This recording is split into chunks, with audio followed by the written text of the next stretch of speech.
Hey, what's up? I'm DJ Sixsmith. You're watching The Sit Down. The fellas from Sons of Apollo here. What's going on, guys? What's Billy, up? Mike, Ron, Hey, how how are you doing? Yeah? Doing good. Good to have you in New York. Thank you. Thanks. Good to be home. Yeah, good to have you back. What's it like being back in New York for you guys? Feels like being home. What's the best part about being home? We're both New Yorkers, Right. and he's Buffalo, New York. Great. Yeah, Well, I'll so consider it we're New York. It's yeah. upstate. Buffalo, Long Upstate Island. different, but so good. Brooklyn, Staten Island, Jersey now, but New York's always home for everybody. Right. And I'm Long Island, so yeah. Performing in New York's fun too, right? What are the No. best parts? No? You don't like it? No, hometown gigs are horrible. They're a nightmare. Yeah? Well, Why's that? they're good and they're bad. They're good because you get to see all your friends and everybody, Sure. and they're bad because you get to see all your friends. And, well, Yeah, it's you have everybody. to accommodate all your friends Well, and family. What is that? Everybody wants tickets. Everybody. And yeah. everyone wants to like, hey, you want to get dinner? You want to do this? And they don't realize like just how busy a show day is. So you spend most of the preceding few days and show day just getting messages from all your friends and your family. It's like, I can't now. I'm doing this. I can't now. I'm doing that. No, I can't go to dinner. No, I can't do it. I got to do this. So yeah, it's almost a little frustrating because there's so many people that you can see and want to It's see, a lot. but you don't get to Yeah. see. So why don't we walk through a show day? So you guys are hanging out here, performing later. What does the rest of the day look like for you guys? Well, I usually get in the venue early, and I get there, set up my little amp, and start practicing. Like how early are we talking? Oh, well, as soon as we can, which is usually Okay. around 11 or noon. Gotcha. And then I just stay there until it's sound check time. And then Mike and Ron and Derek and Jeff ramble in at varying times. So you're first one in. These guys are a little late. Who's Usually. it? Yeah. Derek second. What time do you guys usually yeah. get in? Third, How me early? fourth through fifth. When I'm on tour, I set my alarm for 2 o'clock every day, so I get So up. this is early for you guys. Yeah. Oh, this is the earliest I've been up on the whole tour. Yeah. Wow. We got up for you. Thank you. Yeah, we Appreciate literally that. rolled out of our bunks and here we are. But I usually get up at 2 o'clock, spend my first hour drinking coffee, dealing with emails and social hour media and stuff. And then sound check is usually around 4, and then straight from sound check we go into the VIP meet and greets where people come into sound check and we do the signings and the photos and all that stuff. Q&A and taking that, requests. that leads to dinner and then press and then and then you get ready for the show. Right. So it's always a full day. It's busy, yeah. It's always funny for people to go, hey, when you're in St. Charles, let's meet and have a dinner. It's impossible. You're like, there's no way. There's no time built Ever. in. Yeah. I could see you maybe for a sound check. I could see you quickly after the show, but that's about it. Yeah. Yeah, the only time you get to see anyone is after show. So give a few after show passes, meet them quick until it's time for the bus to roll off, and that night we leave and sleep on the bus while it's traveling to the next place that we play. So what's the window between the show ending and then you guys getting on the bus and getting out of there? It could be anything. Sometimes we got to bolt right out of there. We got a long drive, and sometimes we can hang a little bit. So it can vary. Right, because you guys are doing New York and then there's Pennsylvania in there, New Jersey, right? So what do the next couple days look like here? Well, these are all close ones, so that's pretty easy. And plus, we can go home if we want and just sleep in our own beds and then drive back out to the shows. For most of the other stuff, it's a pretty long drive. Sometimes you have to stop somewhere in the middle, give the driver a break, let him sleep all Right. day, and we get day rooms to just catch up on life and everything, and then continue. I hear you. It's grueling. Yeah. So what's been the best part of the tour so far? What have you guys enjoyed the most? Amazing shows. Montreal was unbelievable. How many people for that one? Totally sold out. Yeah, it was a And big we, theater. it Big was venue. unreal. We had a bunch right in a row. It's just the numbers of people that come to see the band are through the roof. So we're very, very pleased. It's wonderful. That's Yeah, awesome. I was joking with you before we came in. I said, "Yeah, it's been great on this tour. The size of the crowd has doubled." And then I made a stupid joke. I was like, "Yeah, they've been really eating a lot." And no, but seriously, first time we played LA when we were just starting out, we did not fill the room. Now there's people waiting outside. It was overfilled. So I'm happy to see that for the second album, people are gravitating there, coming to see us. That's awesome. Progressing nicely. Mike, what's been the craziest part of this whole journey when you think about the totality of the story for you guys?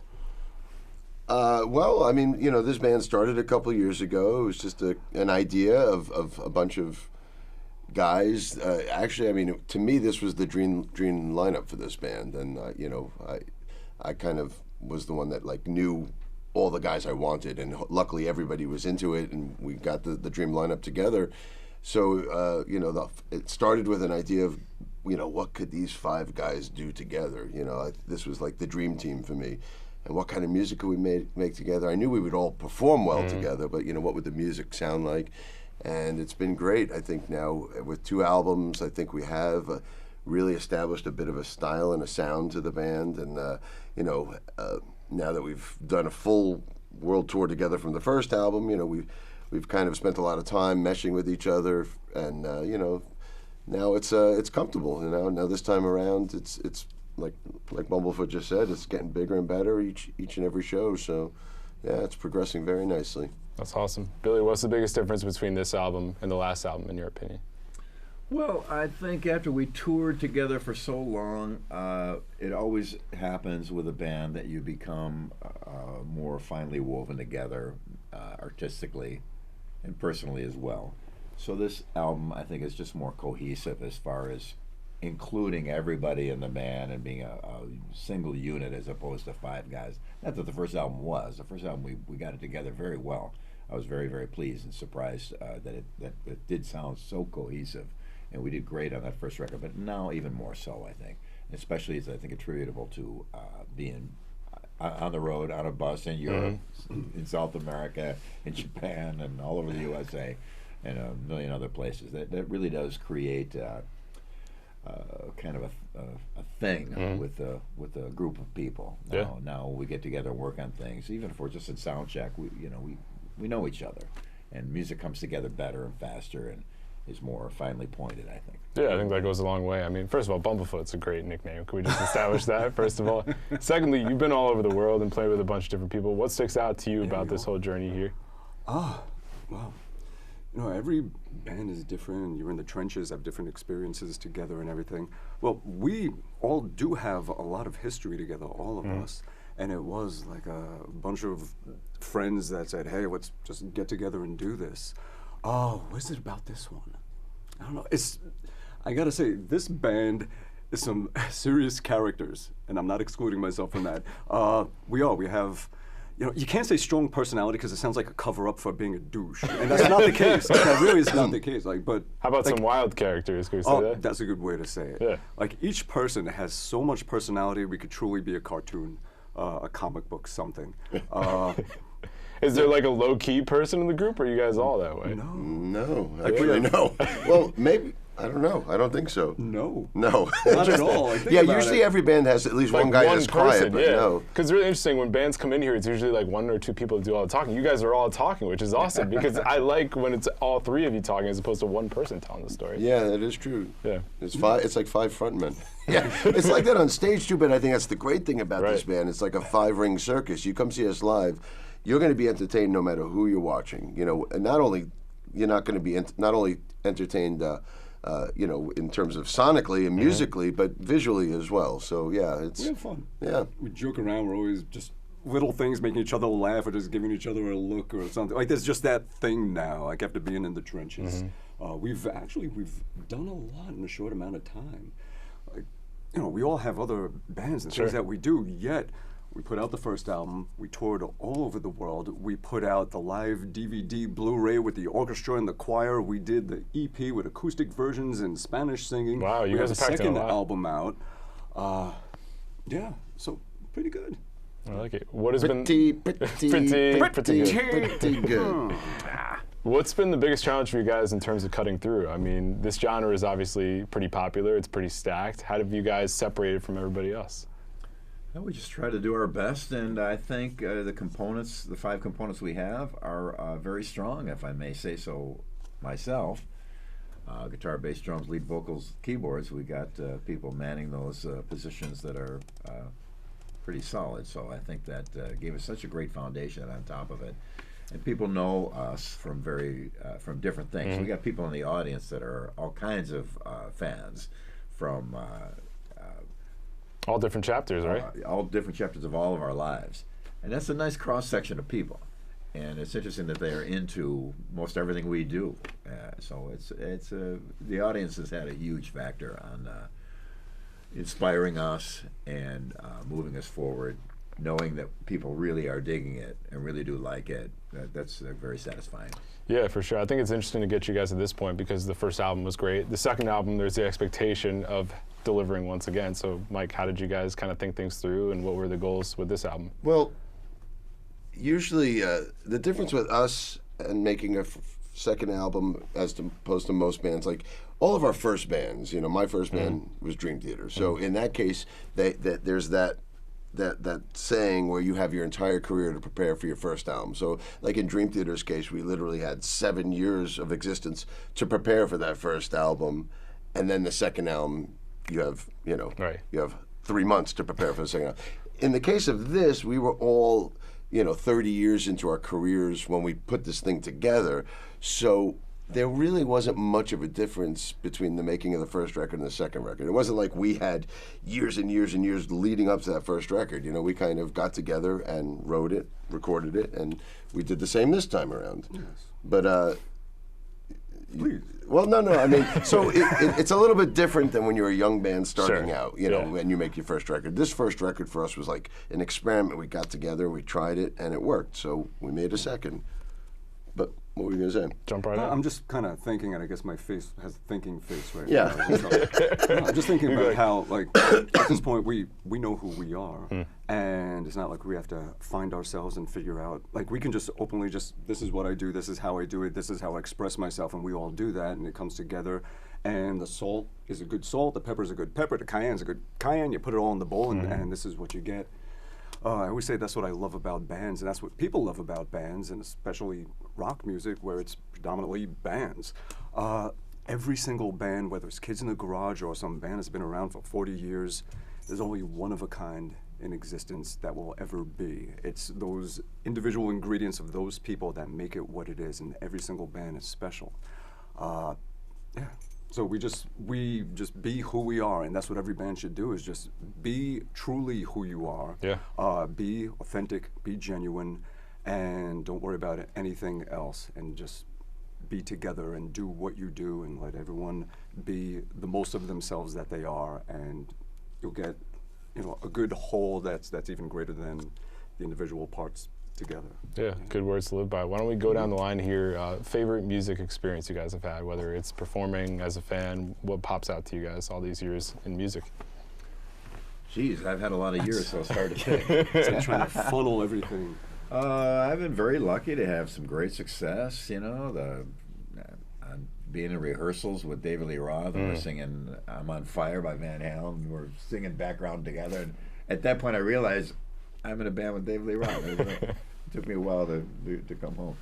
Being on the Tonight Show with Mr. Big, sitting in chair number 1, that's nice, thing. So I'm very, very lucky, and but it's funny. Every night we go out on stage with Sons of Apollo, and we have a whole completely new, unique experience with a bunch of brand new people, and so it keeps coming and coming. You know, it's hard to stop and pick one point that it's going to be that one marker that you remember all the time. We're still getting them, and that's pretty amazing. After as many years as I've done it, it's still fresh and new and exciting. We're going on stage, and there's a million people, and we're having a blast. I think that's really cool. Hard to pick one. Yeah. What else for you guys, Mike? Well, for me, I mean, in terms of my personal career, I mean, there's been so many great highlights. I mean, obviously, building Dream Theater for 25 years has a million memories and experiences there. You know, getting to fill in, you know, for both Avenged Sevenfold and Twisted Sister when both of those drummers passed. It was an honor to step into those shoes for both bands and help them out.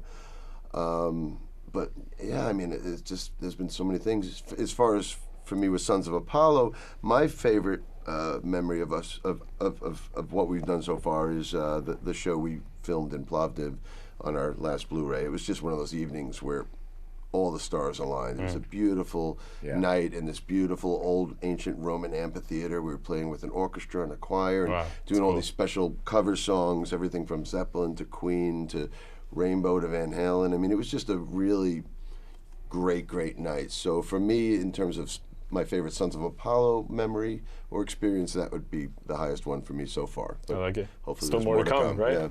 Yeah. All right, let's get one Sons of Apollo, one personal music. Okay, let's see. Personal? God, there's so many. All right, my first concert was Kiss in 1979 in Madison Square Garden. So when I played Madison Square Garden in 2006, and when it was time for me to take my guitar solo, I did Ace Frehley's guitar solo from the Kiss Alive album as my solo. That's really cool. And just being like, this is what I dreamed of as a little kid, and finally got to do it. And you get that feeling of, okay, I can retire now, I'm done, all good. With Sons of Apollo, yeah, Plovdiv was a good one. Yeah. Sounds amazing. Yeah. Trying to think, yeah, I might have to go with that too. I mean, it was just such an amazing just life experience, just to be on that stage with a choir behind you and the orchestra, and with these guys, the greatest musicians I've ever played with. And That's sweet. and yeah, and just the audience in this Roman amphitheater is like, wow, this is life, and that's what you want, you know. You want experiences in life. Actually, one more experience Sure. too. Tagging onto your Kiss experience, me and Bumblefoot had the chance to play with Ace Frehley and Peter Criss. Well, actually, Billy sat out those tunes. Oh, you sat them out, He yes. sat out I those thought I tunes. got up at one point. Didn't I'm not you? sure. Yeah, it was the guys from Anthrax, the guys from Kiss. We were the house band, the Wow. three of Yeah, us. the three of us were the house band. 2013. It was Eddie Trunk's 30th anniversary Okay. party, and the three of us were the Wow, house band. that's cool. Yeah. And we jammed that night with everybody. I mean, everybody from, the guys from Twisted Sister to Overkill to Anthrax to, Stryper and Lita Ford. And they were all there. It's quite a We were cast house of band. characters But there. to me, the highlight of all the guests we played with was playing with Ace Frehley and Peter Criss together. Because I too saw Kiss at Madison Square Garden. I saw them in '77, Okay. and they were my heroes Right. growing up. Kiss and the Beatles were our two Those Yeah, were of good. us. totally. Who were your guys, Billy? Well, I'm a little older. Yeah, so for I want to me- know who your people are. Come on. My first concert was Jimi Hendrix. Okay. Where was that? That must have been. That changes everything for me. That changed my life. I mean, just watching him I saw play. the Beatles on Ed Sullivan too. yeah. That original broadcast. Everybody did. Yep. And that was a huge life changer as well. So, even though I'm a bit older, I'm kind of glad that I started earlier and got to see a lot of things. You've that, seen the whole thing here. Yeah. Seen it start from the Everly Brothers through the Beatles and Hendrix, and now all the way up to Goat Whore. It's pretty incredible how far music's go, right? Well, guys, it's been a pleasure. Thank you so much. Best of Thank luck on the you. tour. Congratulations on the album. Thank you. We'll see you guys next time here on The Sit Down. Have a good one.